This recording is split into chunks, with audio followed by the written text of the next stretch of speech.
Hi, my name is Kevin Espirito, and I worked at Microsoft from 1999 to 2015. I started out in OEM, went into the partner group, then into IT, and finished my career in legal and corporate affairs. I was born in Seattle and grew up in Spokane, Washington. Childhood was, I was always happy. I didn't realize that we were quite poor and moved around a lot. I think by the time I was 13, we were in 13 different homes. Remember, that was a kind of an easy thing to remember. But my mom made it fun. So every time we moved, it was exploring a new house, exploring the neighborhood. But yeah, I look back on it now and think, wow, okay, that was not normal. We went to school in Trinity, which was a private Catholic school. My mom worked in the office, so we got our tuition paid. I did work in an elementary school, Issaquah Valley Elementary, and worked in a 3rd, 4th grade split class, and absolutely loved it. And it was a lot of fun. At the time, I was also coaching hockey and was a doorman for a hotel in downtown Seattle. And I realized that I was making more as a doorman at a hotel with tips than in the classroom. And becoming a teacher wasn't going to necessarily pay the bills. And I came to the conclusion that I could still have influence with youth by coaching hockey. It didn't need to be a career. It was during that time that it was Windows 95 was coming out. It was this exciting time. And I knew nothing about computers. And so I wanted to learn. And I've always been curious.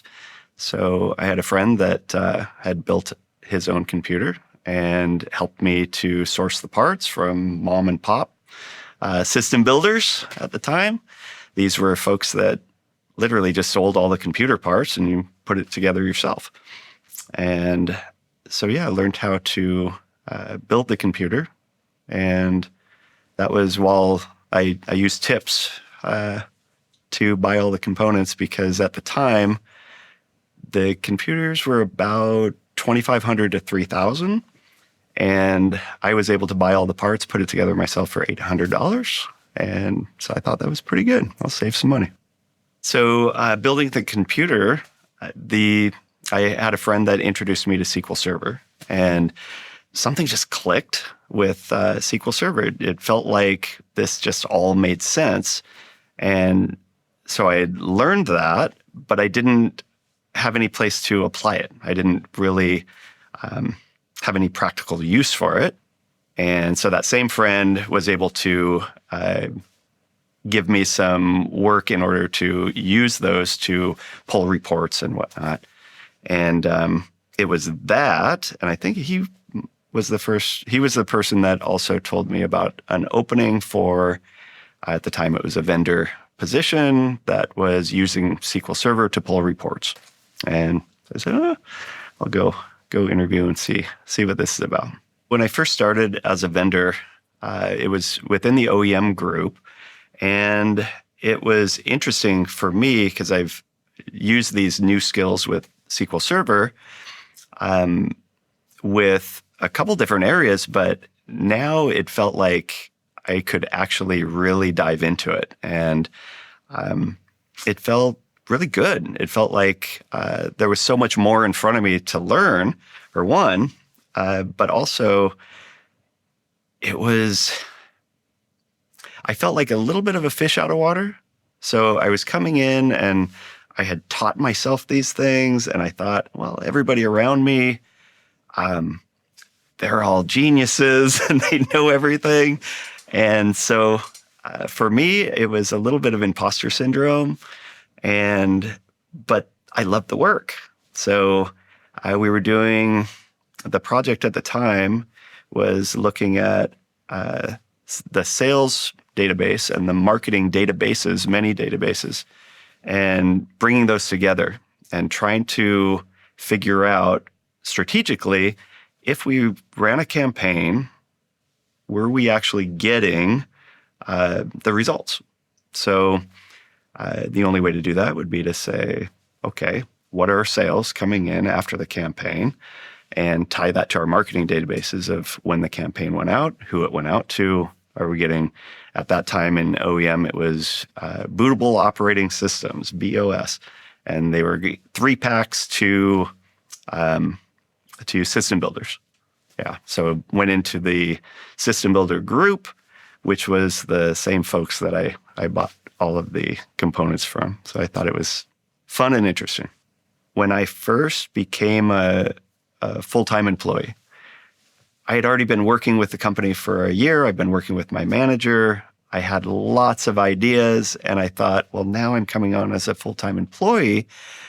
I get to share these great thoughts, this genius that I thought I had, because for me, in my mind at the time, I was 25, and I thought this was some of the most important stuff that the company was working on. Not really, but in our little group, it was pretty important. So I came with 3 to 4 pages of all of my thoughts that I thought, strategically, we could shift over here or change the tools or bring the timing down. And so I came to my manager on our first one-on-one, and I start going into all of these things that I just thought were beautiful and perfect for what we were doing. And he cut me off after maybe the first sentence or two. And he knew where I was going and that I was excited and had all these ideas. But he said, you know what, there's going to be plenty of time for that. Right now, I want to talk to you about the company and what the company does in the community and why it's so important. And what was, now looking back on it, so odd at the time was this was May. This wasn't near the campaign. The campaign's in October. How it was portrayed to me was this is one of the most important things that I need to share now that you're a full-time employee and right off the bat. And that had a huge impact on me. And I thought, if this is important and that important, then I need to pay attention to it. And so when it came time, who wants to help out with the campaign, I raised my hand and said, I'll help. And that first year, I had a friend that was in Tacoma that was working with foster youth, and she was a case manager, and I was able to connect their needs into our OEM campaign. And we were able to buy all the gifts that they had on their wish list. And then they said I could go down and deliver. I first became a VPAL in the partner group, but from that first time becoming an FTE or a full-time employee, I always raised my hand to help. So whoever was chosen as the VPAL or VP appointed lead, they have a group of people that help them. And I was always a part of that in the beginning. Being a VPAL, personally to me, it was that connection to the community. So it was the connection to fulfilling needs. And it was a feeling of, I didn't have to do that much extra to make such a big difference. And being able to tap into a network of people that wanted to give and wanted to make the difference and wanted to double their impact. That was a big part of the campaign, is you can double your impact because everything you give will be matched. That's, for me, there was just some magic in that. Being a VPAL was exciting, but there was a lot of pressure because now the VP is looking at you to run the campaign for their organization. For me, it solidified even more so that everyone wants to help. They just need to be asked. So again, from my perspective, if I give a little bit more, because being a VPAL, you still have your day job, right? But if I can do a little bit more, look at the impact that I can have. Look at the scale that I personally can have by doing a little bit of work and tapping into this network of philanthropists, these people that want to give back to their community. So being a VPAL really put gas on that fire a little bit. Yeah. And then, so being a VPAL for a number of years, and then wanting to go into the loaned exec position. A loaned executive, historically, there were a number of folks that were loaned to United Way. It was a United Way program. And these folks are loaned to United Way, help with the United Way campaign, and then brought back to the company. And that was historically. Microsoft shifted that a little bit in its evolution of the programs. And now you're loaned to LCA or CELA, to the Community Affairs Group to run the Microsoft campaign and raise all of that money. So in being a VPAL, I was exposed to the loaned executives that had left their job for 3 months to be a part of community affairs and integrate in with that team to manage the strategy or implement the strategy of the giving campaign for that year. And I thought it was amazing. At that time, after that campaign, the person that was in the role running the campaign for community affairs was moving on. And so I definitely wanted to apply for the role. At that time, went through the interviewing process, and I received an email from Lisa Brummel that congratulated me on the role and had, all the execs on it. And in my mind, I remember it being about 10 minutes later was the email that came from Lisa that was the first layoffs in company history. And so while I was initially elated, this was kind of a blow. It was, holy crap, like this was kind of an unheard of thing. We thought this company, maybe it was a little different. Maybe it, was immune to this. And obviously it wasn't. So coming into the role with that, I knew it was going to be extremely difficult to then ask a company that's gone through this, ask the employees to give. We took the giving campaign and the matching gifts program and combined it with the volunteer program. So I came in taking on both volunteer program and the matching gift and giving campaign. The campaign at the time, if I remember correctly, was maybe in the 60s, $60 million raised, 68. I have to look. And my thought at the time was, can we at least make the same as we are, but also how are we going to go out? How are we going to ask employees for money? I thought we have to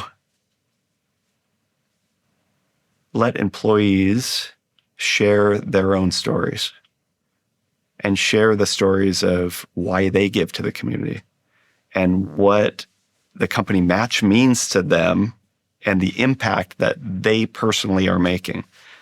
So we did something called the Story Wall, and we went out and we encouraged everyone to take video and upload it to the Story Wall on what organization they support, why, and just 10-second videos.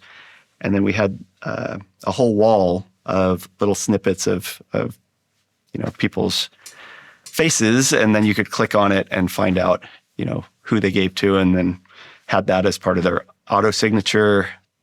Kind of a trying time, and one where we got really creative in making sure that we didn't lose sight of what the campaign was about, the Microsoft Giving campaign in October, and the ability that the company has to double that employee's impact in the community.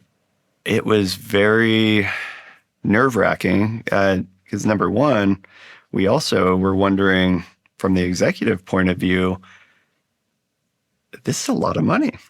It could be something that could be cut and it could save a lot of employee jobs. And that conversation was had at the highest levels. And they determined that this is part of Microsoft's culture. It's who we are. It's who we will always be. And that it's a Microsoft benefit. As an employee, this matching gift, this volunteer match is a benefit.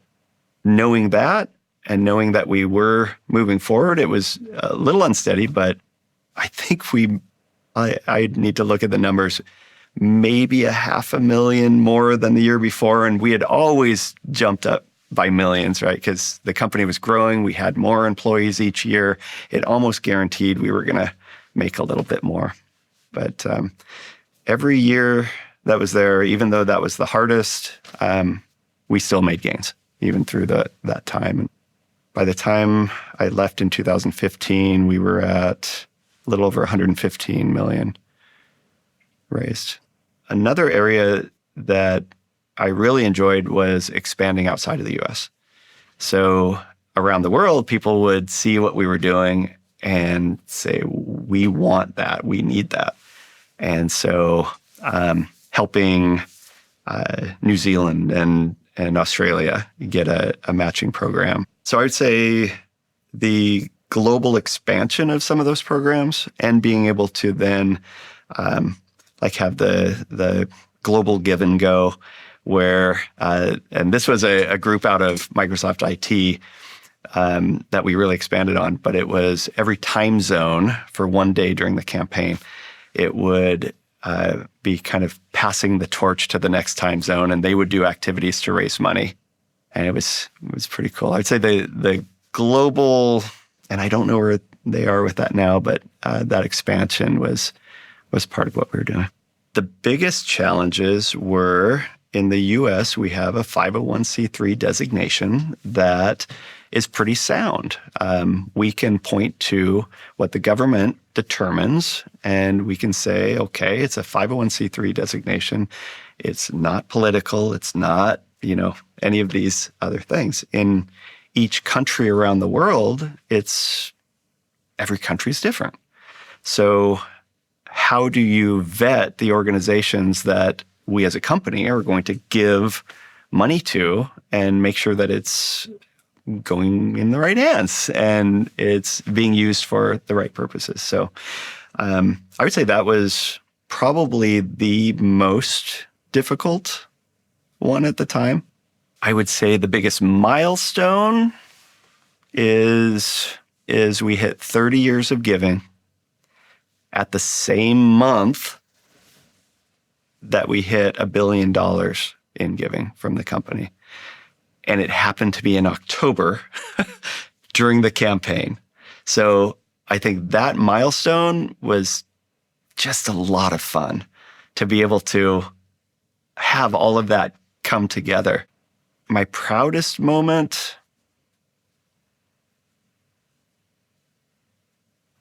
I'd say all of those things in terms of just working a little extra, knowing that it's going to mean a couple more $1 million in the community. In the moment, that was what was driving me. Looking back now, I think it's the way that I was introduced to philanthropy and introduced to the impact, but then shifted my life in terms of what my wife and I have decided, to do after Microsoft.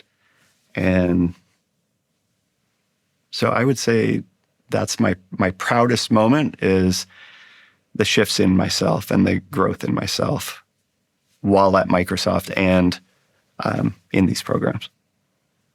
When I left the company in 2015, my wife and I moved to Vietnam. As we started down that path, got connected in with an organization that was asked by the Vietnamese government to start a drowning prevention program. So We started that, got the program off the ground, ended up being there for 2 years, and reached over 75,000 kids in the classroom. So maybe back to that teaching piece. And then also that program has expanded to many pools in the province where kids are learning how to swim. And we were able to get all the PE teachers certified at international levels so that long after we left, the program is thriving. For me, working at Microsoft, seeing a lot of nonprofits and a lot of nonprofits that did similar things, I was a little reluctant to start another, but we couldn't find anyone that did exactly what we wanted to do. So we ended up going and really taking inventory back in Indiana on what the needs of the community were and going into that direction. We Bloom right now, our biggest program is called Recovery Cafe. And this is a national network of cafes for people in recovery. And it's a place-based, it's a place people can go to be in community and feel loved, get out of solitude. We started that in 2019 in Indianapolis as part of a national network. So we didn't want to reinvent the wheel. It was actually started in Seattle. We knew about Recovery Cafe and the network from our time in Seattle. We started the first one in 2019, and now there are 21 cafes that we've helped start, so 21 communities in Indiana. And the network has grown to over 60 nationwide. So the way that I think about Microsoft Philanthropies, the programs, it's very unique. It's the culture. It is who we are. Microsoft has changed the world, and it also continues to change the world in the philanthropies area. I think I would want people to remember the creativity that went into the campaign year over year that kept the excitement going and kept the enthusiasm. And I think it showed the trust and the willingness to just keep going, even through some trying times, knowing that we are extremely intelligent, creative, and the stuff we're working on matters. So I think I would want people to remember the creativity and the ability for Microsoft employees to step up and give to the community, fill those needs, fill those gaps, no matter what's happening. Always being a part of something bigger than themselves and thinking of others.